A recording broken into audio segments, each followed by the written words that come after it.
In mobile technology, it's the same thing over and over. New device comes out, new device gets reviewed, new device gets forgotten.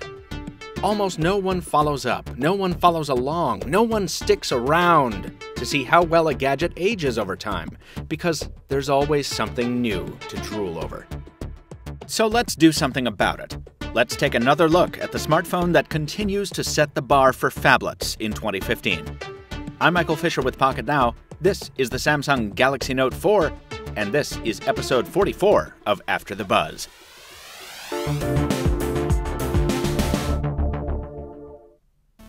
If you didn't catch the spoiler in the intro, let's get this out of the way now. The Note 4 is still the best phablet you can buy in terms of sheer feature load. No one else in this size class has the S Pen or the digitizer that supports it. No one else has a screen and camera this excellent, and few others can match the fit and finish. But the world hasn't stood still in the 9 months since the Note 4 launched, so it obviously doesn't feel as fresh or fancy as it used to. One of the Note 4's biggest distractions comes from Samsung itself in the form of the Galaxy S6 and S6 Edge. The new flagships completely redrew Samsung's design language using curved metal and glass, and the changes were well received, to say the least. While the Note 4 is absolutely the best looking and feeling Galaxy Note to date, its chamfered aluminum sides and leatherette backplate can't help but feel a little, well, not dated, but seasoned. As we foretold in our full review last year, the exposed metal is also quite susceptible to scratching from keys or coins. This particular review device has only been in our pocket for a week, and it's already showing signs of wear. The Note 4 also feels decidedly less futuristic without the built-in wireless charging or Samsung Pay hardware of the S6, and its older swipe-based fingerprint scanner is almost laughably awkward compared to its sibling's precedent-forget-it pad. But as we saw in our S6 versus Note 4 comparison, older doesn't always mean worse. The Note 4 retains a removable battery and microSD card slot, making it easier to repower and swap storage on the go. Its display is absolutely stunning in sharpness and color reproduction. Its spec sheet is still more than solid for 2015, and the phone itself is remarkably slim and lightweight considering its capabilities. Take a look at the comparatively clunky competition to see what I mean. In a hardware sense, the Note 4 has aged very well. As you might expect, the story is a little different in software. Here again, Samsung's both its own worst enemy and its own biggest cheerleader where the Note 4 is concerned. The latest version of the TouchWiz interface on the Galaxy S6 is lighter, cleaner, and fully customizable, making the older, heavier, clunkier version on the Note 4 feel even worse by comparison. Samsung is rumored to bring its new interface to the Note 4 with the Android 5.1 update, though when that might land is unclear, especially given carrier approval delays here in the States. Honestly, the update can't come soon enough, though. We worried in our Note 4 review that the software would age prematurely, and yeah, that's pretty much played out. Animations occasionally stutter. Switching between apps often involves reloading them into memory, despite the huge chunk of RAM.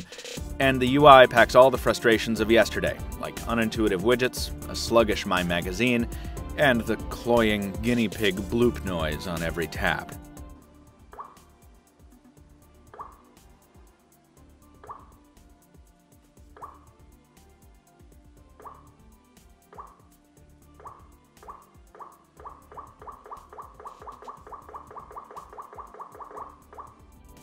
What's worse? It can be unstable.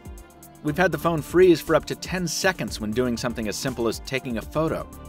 It doesn't happen often, and if you've followed our trials and tribulations with Android Lollipop, this won't come as a surprise, but it's still mighty frustrating, especially considering the update we're running, 5.0.1, was supposed to contain a lot of bug fixes. If you're more concerned with raw capability over fluidity, you'll be happy to know that all the stuff that makes the Note so powerful remains, like dual window and that S Pen stylus, each of which is still the best possible example of its respective category. Retesting the Note 4 on Verizon Wireless for a week, the day-to-day performance was up and down. LTE coverage seemed somewhat anemic compared to competitors in Greater Boston, and one voice call had an echo problem that required a redial to solve. As with most Android 5.0 phones, our battery life was also underwhelming. Not terrible, at about 4.5 hours of screen on time per charge, but also not as good as it should be with such a big battery. On the brighter side, you do have Samsung's adaptive charging for quick replenishment, and also the Note 4 launched with one of the best Android cameras around, and the 16-megapixel optically stabilized sensor has certainly held its own in the time since.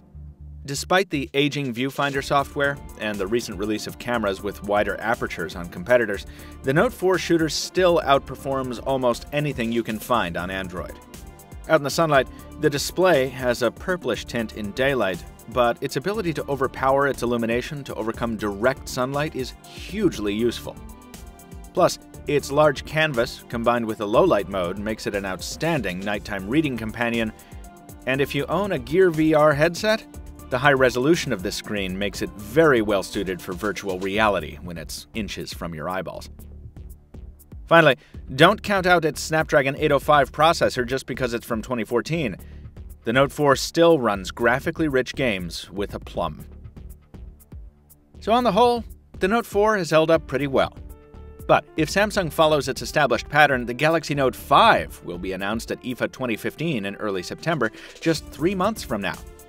Given that, and the possibility of the next-generation Note bearing some next-generation styling and software, you'll probably want to hold off on picking up a Note 4 this summer. Even if the 4 turns out superior in some ways to whatever the 5 ends up being, you'll almost certainly get a better deal on the older phablet once the newer one hits shelves. So if you don't have one already, we're going to recommend you wait a bit. If you do, you can still feel good about owning the most capable phablet there is. For more on the Galaxy Note 4, check out our original review video, comparison with the S6, and the in-depth S Pen lesson, all here on YouTube. Visit us at Pocketnow.com at the link in the description below, and if you enjoyed this episode of After the Buzz, let us know by giving us a thumbs up. Till next time, this has been Michael Fisher with Pocketnow, Captain Two Phones on Twitter, going back to using that Gear VR for a while because, man, that's pretty cool.